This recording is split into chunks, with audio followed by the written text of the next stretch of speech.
The river that remembers. Long before the modern world found its way to the village of Udale, there was a river the people feared and revered. They called it Okpara Mmiri, the river that remembers. The elders said it was no ordinary waterway. When the sun dipped low and the air grew heavy, the river began to speak. Not in words like you and I, but in whispers. Soft, bubbling murmurs that rolled along its surface like wind through the reeds.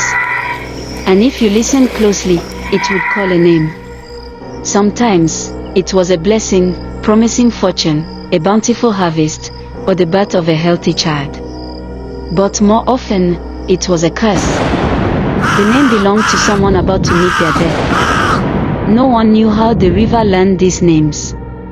Some said it carried the memories of the earth itself. Others whispered it was the spirit of a drowned priest, forever speaking the secrets of the beyond. Whatever the truth, one rule bound the people of Udale: never ignore the river and never mock it. My grandmother told me about the night everything changed. She was a young girl then, barely old enough to carry water from the stream. It was the season of harmattan, when the winds turned dry and cold. That evening, the river's voice rose louder than ever before. The villagers gathered nervously along the banks, waiting to hear the unlucky name. And then, it spoke. A name no one expected. Ifoni Oba. But Ifoni Oba had been dead for 30 years. The river had never spoken the name of the dead before. The elders went pale. Some fell to their knees, praying. Others began lighting protective fires, muttering charms under their breath. And then came the strangest sight of all. That night, pale lights like fireflies drifted along the water, glowing, dancing, before disappearing into the current. By morning, the grave of Ifoni Oba was empty. At first, people thought it was grave robbers. But then, people began seeing him.